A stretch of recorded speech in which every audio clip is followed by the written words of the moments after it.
Really good, thanks. Yeah, I had a good period off after the last race in Brazil. I went to do my Tasmania Challenge in Tasmania, which went very well. We had some fantastic athletes do the race this year and raised some good money for charity, so I was very happy with that. And then I had some surgery on my leg, which was needed to be done. A little bit of maintenance surgery, which went very well actually. So that was nice and smooth.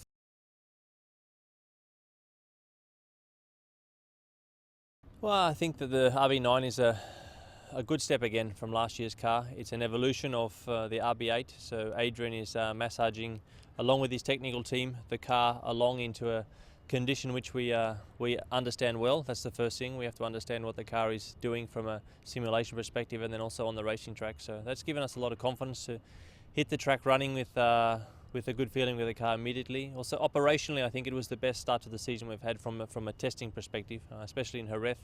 The team was working very, very well together at night, during the day, and it's all these small things that make a big difference, because all of the competition we're against, they're doing a very good job as well. So we need to make sure that we do the really, really small things well, and that is putting us in a good position. So far so good with the new car.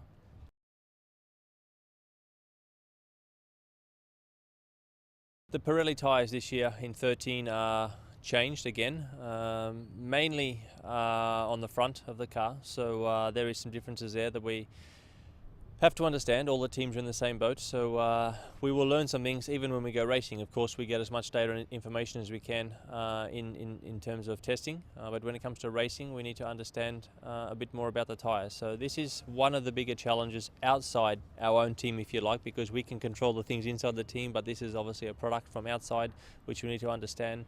And the Pirelli tyres can be quite unpredictable sometimes, so we need to understand how they work, what they need to do to operate on the car in a good window.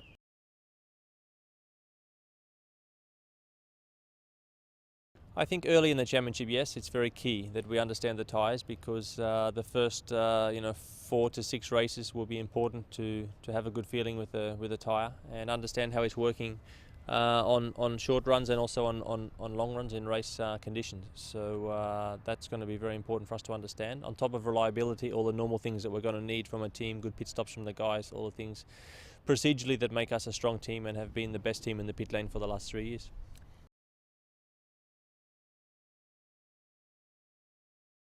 February is a very, very busy month for us in Formula One. I think it's not easy for the fans to understand how busy we are, because they don't see too much action on the track, but they see, the downtime I suppose we have is filled in with work like this. We have a lot of PR commitments, a lot of sponsorship commitments, new partners with the team, different livery on the car. So we have to have all of the photo shooting done, all of the filming done correctly, and yeah, we need to chase the weather as well. We cannot do it all of our base in Milton Keynes, because the weather in the UK at this time of year is not very nice, so we need to come to Spain. So everything needs to be organised very, very well. And testing, promotion, understanding everything, and before we know it, we get to Melbourne in a flash.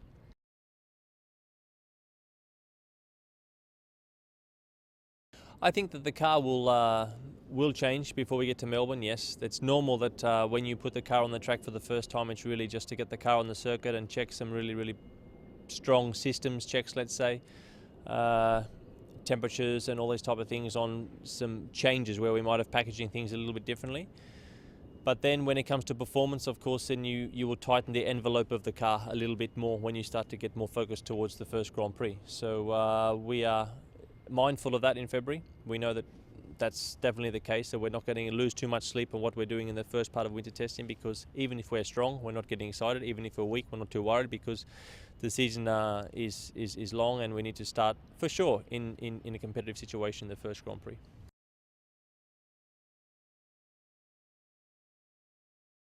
Yeah, Kyron Pilbeam, who was my engineer for a long, long time at Red Bull, actually ever since I joined Red Bull, so all of the results I've had have been with Kyron. All of the wins he's had in Formula One have been with me as well, so we've had some really good times together. And he chose to move to a different team. So yeah, he'll be missed obviously at Red Bull, but we have a great engineer in Simon Rennie, who's coming from Lotus in Stone, and he's got very good pedigree, and already I'm working very well with him in winter testing, along with Gavin Ward, my performance engineer. The three of us are, starting off very, very quickly. So this is, part of Formula One. Unfortunately, there is sometimes some changes, but it moves in a way where everyone is still positive to work with a fresh start and a new environment, let's say. Kyron is happy to have a change of scenery as well. So he's happy there because you don't want him not to be happy where he is. So overall, we have still a very strong team and one that can challenge for the championship.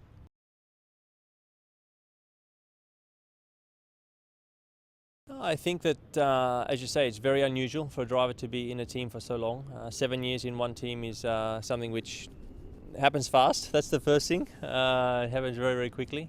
And for sure, we've achieved some really good things. I would like to achieve more. Obviously, I have another great opportunity this year to get the last box ticked, let's say. But I think that for sure there's a lot. Most of it comes down to me, because if I'm not performing, if I'm not fit, if I'm not well, if I'm not doing that, for sure a top team doesn't want the drivers. So that's my first job, is to make sure that I'm performing every single weekend, every single year, and then of course you're in the market like I have been the last few years. Red Bull have been keen to keep me, so that's been good. And yeah, we're focusing now on a new season. And for sure we want to beat everybody else, and I'm not looking too far ahead. Obviously every year is new challenges, and we'll see how it goes.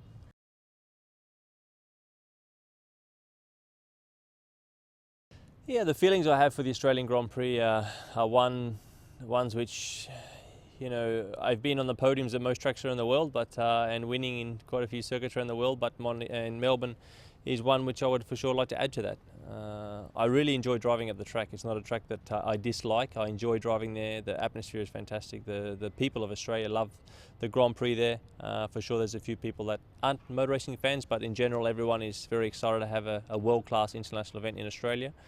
And we really do know how to put on a top-class event. So I'm proud. I'm really proud when we go there with Formula One as an industry and as a huge business, obviously, and that we do such a good job on putting on such a good event. So, but selfishly for me, of course, I want to go there and perform well and focus on myself and get the job done. And it's just another Grand Prix. I need to focus on the race itself, and yeah, and the champagne will taste a little bit better in Melbourne if I can do the job.